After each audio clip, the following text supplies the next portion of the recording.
You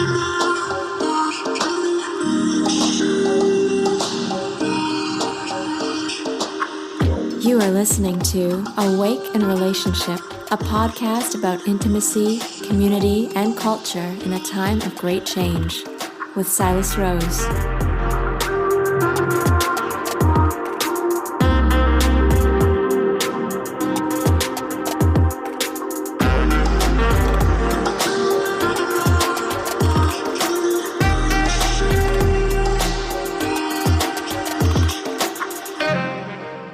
Hello, and welcome to Awake in Relationship.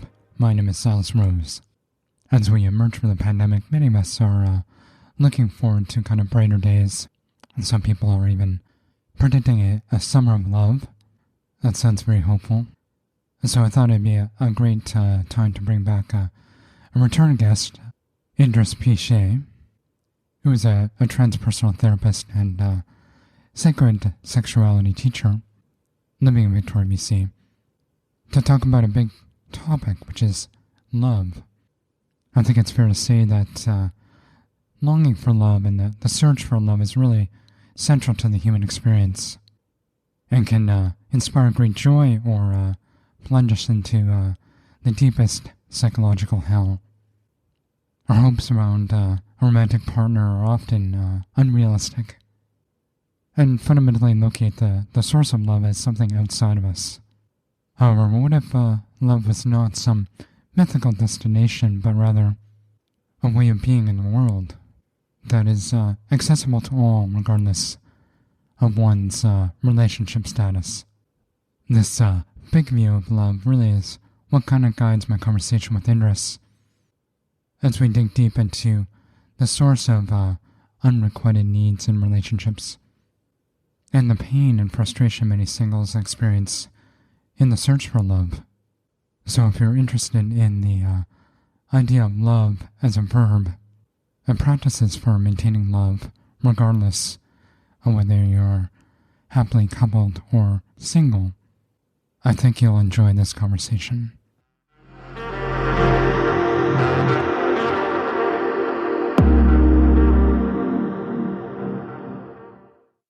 Indrus, good morning. Welcome back to the show. Good morning, Silas. Thank you for inviting me again. I appreciate it. So I think we're coming out of COVID. We'll see what actually happens. And many people are sort of predicting a summer of love. I hope so. Probably more like summer of lust based on what I've heard on the street. And so I thought this would be a really good time to bring you back and talk about a really big topic, which is embodied love. For those that perhaps haven't tuned into our previous conversations, maybe you could fill us in on what you do and in particular your kind of own personal journey to understanding the nature of love. Well, I'm a transpersonal therapist in private practice here in Victoria, British Columbia. I offer workshops for couples on relationships and also do some work with women around beauty, blessings, and bliss, as well as at Hollyhock on Cortez Island in Mexico at Madajade. I support Robert and Judith Gass in their relationships workshops, sharing the path and deepening in love. And that's very much what we're talking about today, this whole idea about loving. And loving is a verb, and can we use relationship to explore how that sort of almost like we all want to be in love. We all think that we are loving, I think. And then we get in relationships and it sometimes becomes a little bit more complex and a little bit more challenging than what we expected. And then I think we'll talk today, too, around the whole realm of, for those people who are non-partnered, but want to explore love and the issues that come up around loneliness and having a sense that everybody else is falling in love except them. How has your understanding of love and expectations around relationships changed over the course of your life?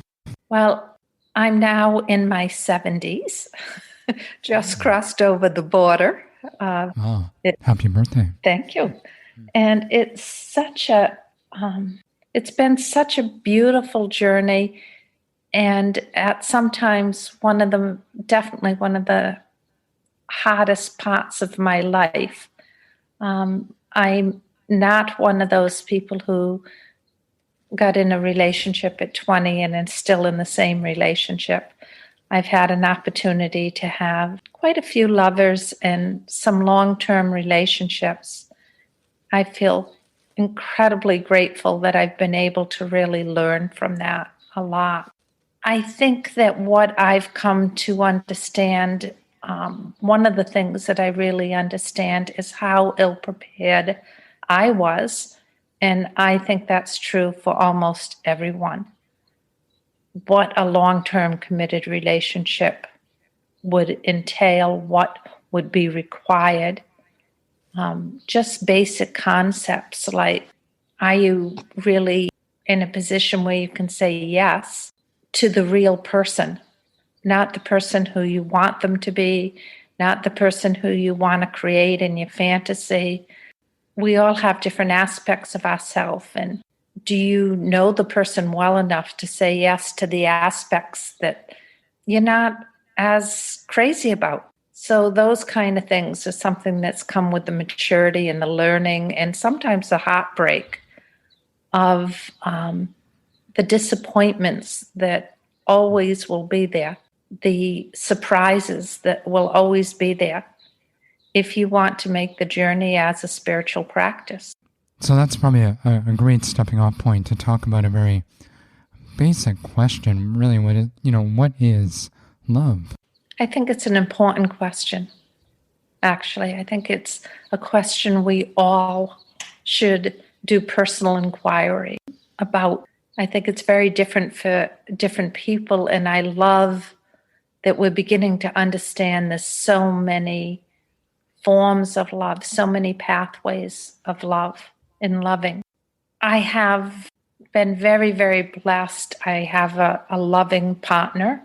So I'm in that kind of intimate relationship with someone. I have children and grandchildren, and I was very surprised about having a whole different opening to love from my grandchildren.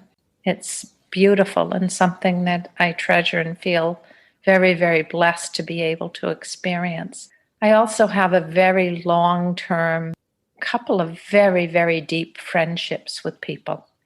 And one person who I would term an anacarum, which is in Gaelic from John O'Donoghue, a soul friend, where we get together once a month or so and just really explore what's happening in our soul life.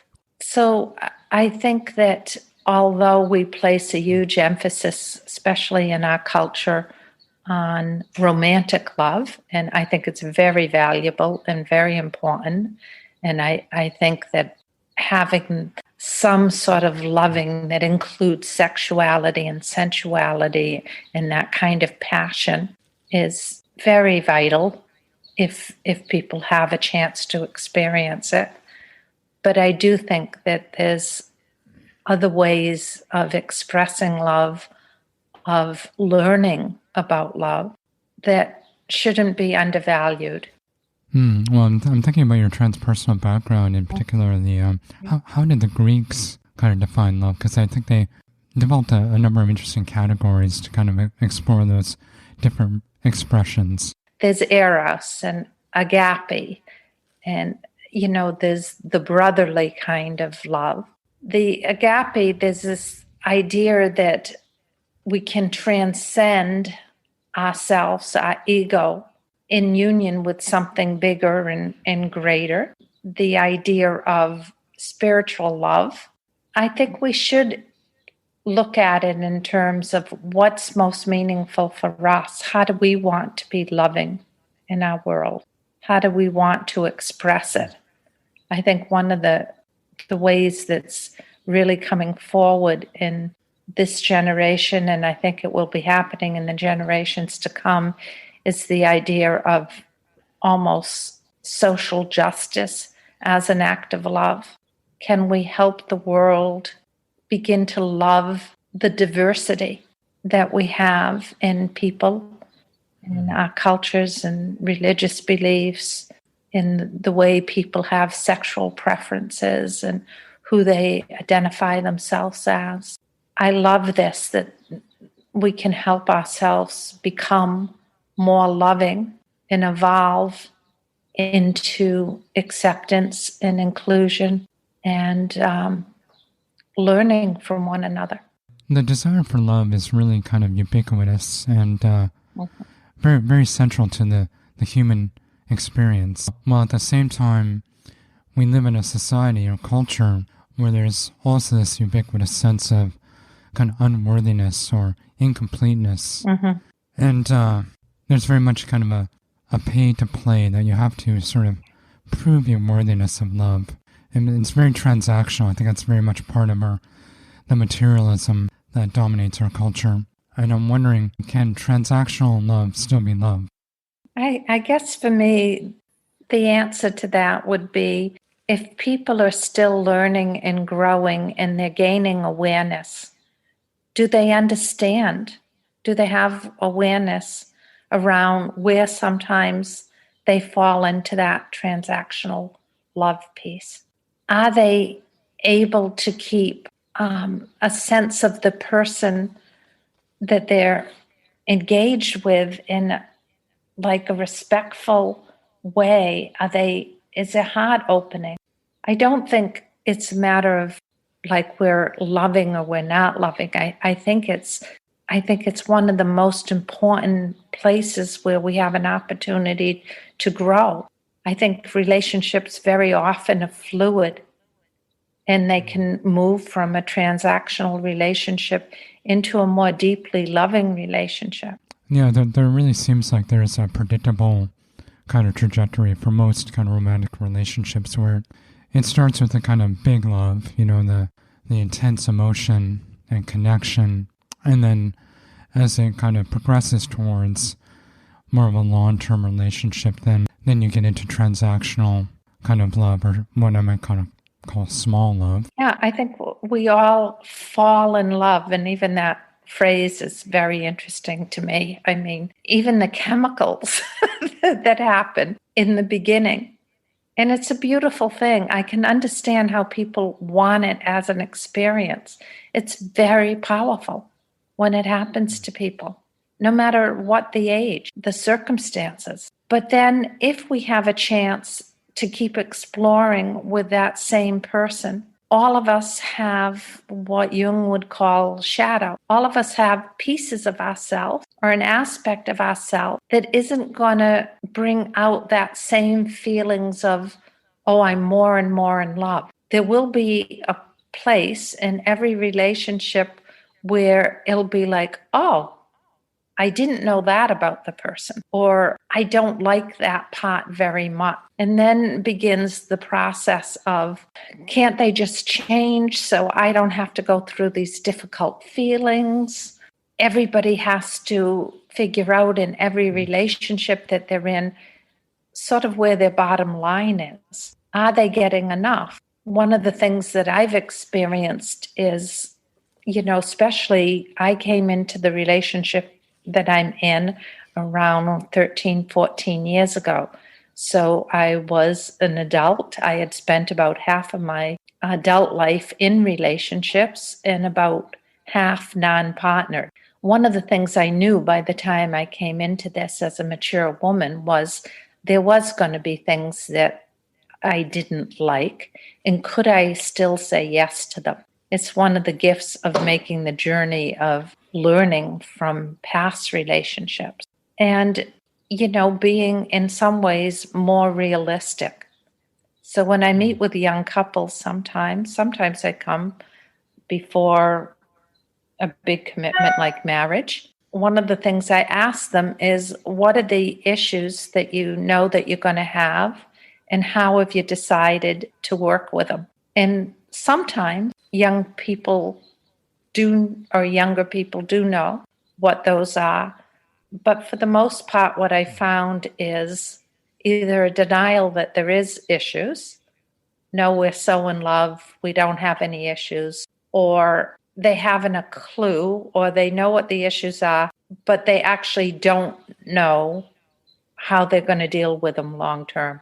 So it sounds like there's a lot of intentionality at the onset of the relationship that kind of sets it up for success. And I would say we are all set up in a way, because I have come to believe that we could help people be way, way more prepared for loving romantic relationship if we gave them some basic tools starting very early on. And it's certainly not the school's job to do everything. I mean, I sometimes wonder about school systems. They're being asked to, help people learn about feelings, all the academic stuff, how to become better citizens, how to have more consciousness around the issues. There's a lot that the schools are trying to do. But basic communication skills, which are also being introduced into schools now, just things like I statements, nonviolent communication tools. I think we could do more to help people, certainly starting around middle school, become more aware of, if they decide they want to explore relationships, what they might expect. What does it actually take to commit to love somebody and use it as sort of a verb in terms of, can I be more loving? Can I learn about love through this relationship? Even though there are parts of it that are going to be extremely challenging and hard. You mentioned earlier that, working with disappointment and coming to some sense of seeing the full person and learning to kind of work with that. There might be people tuning into this conversation that are in a long-term relationship that is sort of fizzling, where they're in that transactional place and it's just kind of going through the routine of the day. Yeah. And is it ever too late? I think sometimes it is too late. But I also think finding out whether or not it's too late takes courage. But I think that in itself is a huge act of love. I think being able to say, I want to try something else. I want to engage us more. I want to see what else is possible, whether it be to go to a counsel's coupling, to go to, a retreat for couples, which is a good way because you'll get put through a lot of practices and somebody else will guide you through them. And you should be able to come away with tools that you can return to over and over again. That in itself is an act of courage. And I've seen it so many times in the couples retreats with Robert and Judith, where some people are actually trying to decide whether or not they're going to stay together. They're trying to see that old phrase, if it's a breakup or a breakthrough. And I always really love the courage that the couples bring to that process. I think it's one of the hardest things in the world to stay in a dead relationship and do nothing. I think it takes a lot of our life force energy. I think it can make us sick. So having the courage to find out and then the courage to act one way or the other. I think it's a very important thing to know that you can do. And that seems like an act of self-love. It's an act of self-love, but it also can be an act of love for the other, ultimately. Because sometimes people flourish or blossom either in the same relationship when they recreate it. It's the same two people, but if they do that kind of work, they'll never have the same relationship. They're actually recreating a brand new relationship. Doesn't mean that some of the pieces don't carry forward, but it has to be revived and revitalized if they're going to stay together, and that always means something new. Sometimes it means not staying together, having the completion, and then both people find something new in their life, whether eventually they land up in another relationship, or they just find that they can have more vitality in their life when they're not in a relationship that's been so deadening for them. I know that Esther Perel has said that she's been in 3 kind of primary relationships, all with the same person, I think over the course of 40 years. That's right. And Robert and Judith say the same thing. They have a 52-year marriage. They got together when they were 20 years old. It's mind-boggling to me. And they talk openly. They've had probably about 7 different marriages. So currently, I believe that 1/3 of the population, at least in North America, lives alone, and many people make that choice. They're happy to live alone, and but there's also many people searching for love, and that's tough. It's a tough time to find love for many reasons, many of those which I cover in the podcast, and certainly COVID hasn't made it easier. It's easy to get disheartened. Mm-hmm. How to sort of stay connected to your heart, stay connected to the possibility of love in that search? I think it's a beautiful question. I think it's an important question. First, I want to say that I think wanting to be in love, wanting to fall in love is a beautiful thing. I think it's important that you stay true to that if you want it. I don't think it solves everything. I don't think it's for everybody. But I think if somebody has a deep longing and it's from the deep place in themselves, I don't think we should go into too quickly these things like, oh, well, not all relationships are good, So I would say hold true to that deep longing and don't let other people dismiss it for you. And I think it is very, very hard to be in that vulnerable place where you try to see if there's a person for you that you can happen to encounter, that you can go on a journey with. And it's hard to keep trying if it doesn't seem to be happening. So I just want to, I guess, say that I understand that and I feel for it. And I think there's a lot of courageous people out there. How does one deal with the sense of neediness or scarcity? Because, I think it's hard to attract from that place. Again, thank you for the question. And I think it's a vulnerable question. Of course, vulnerability has so much to do with we can't actually be in love unless we're willing to become more and more vulnerable. Maybe that was one of the ways that spirituality and religions help people to keep being open to experiencing love or some sort of sense of their worthiness, that they were lovable in different times. And I think that can still be true if like our spiritual nature's alive and well in us. But I think it's hard, actually. It's hard work when we want to have a sense of, I think that I have a lot of love to offer someone. I really want to take that journey with someone. And yet it doesn't seem that life's opening to having that person come across my path somehow. And I think I think there's sadness. I think that for most people, a lot of it is trying to trust and come back to some sort of sense of the best place to be, I think, is when you're open, you're feeling pretty good about yourself, you're clear that it's something that you want to invite in, but you're not in a place that feels so needy or grasping that the energy gets different. Because if you have an opportunity to meet someone, what you don't want to do is you actually want to have that beautiful time in the beginning to just explore and see. And I know that sometimes when someone's waited a long time, whoever crosses their paths, they want that to be a person they can take a longer journey with. And it's really hard, to to be honest and know that isn't a person, and that feeling of scarcity just gets reinforced.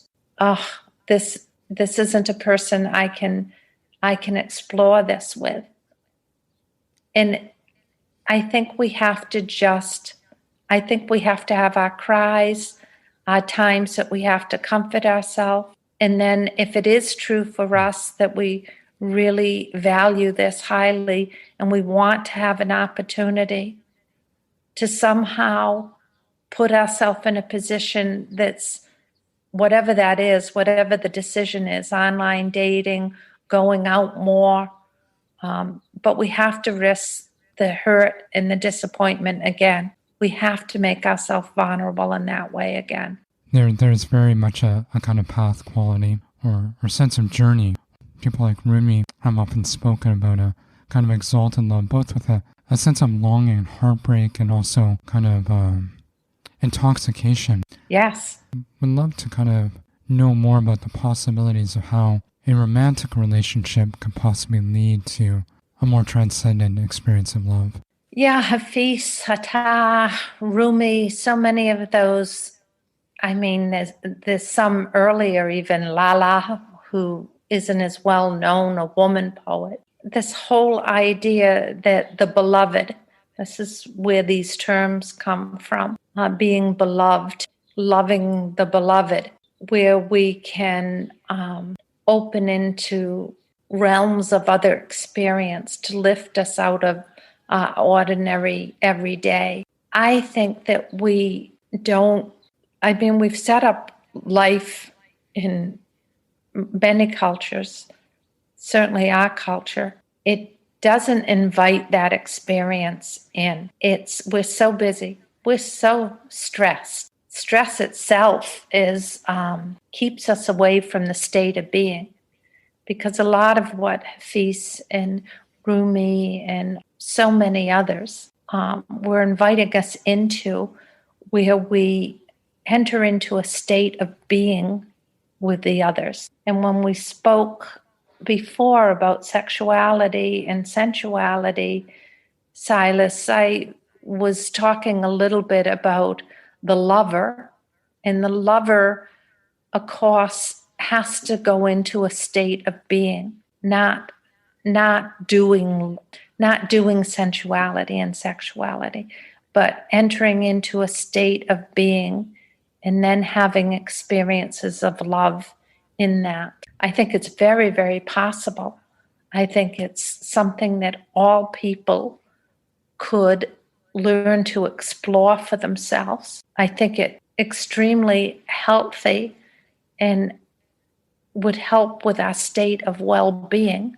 But I don't think we know very much about it, and I don't think we have a lot of opportunity to learn about it. And it takes a huge commitment, because for some people, they have to actually look at and make serious changes about the way that they're living. It takes time.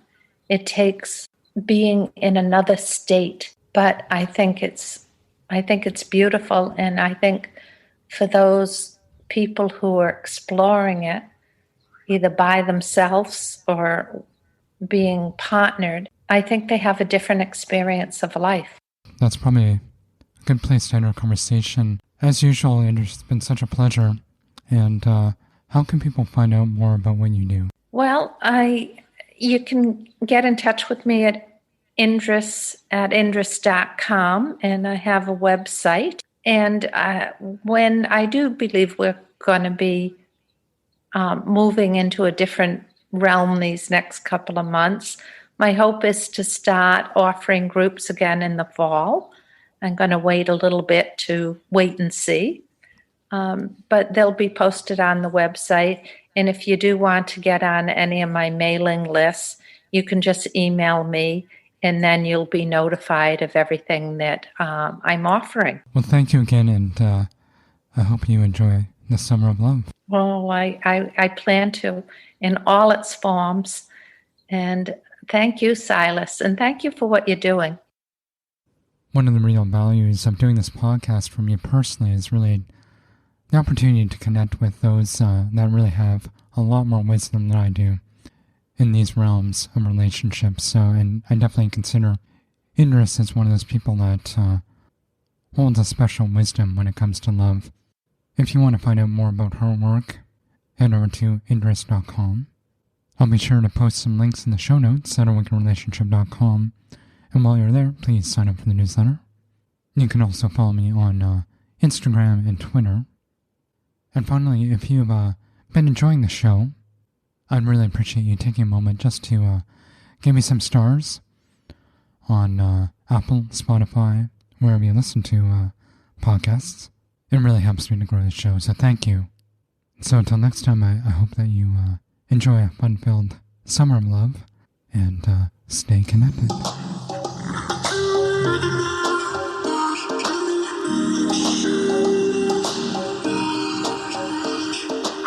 Thanks for tuning in to this episode of Awake in Relationship.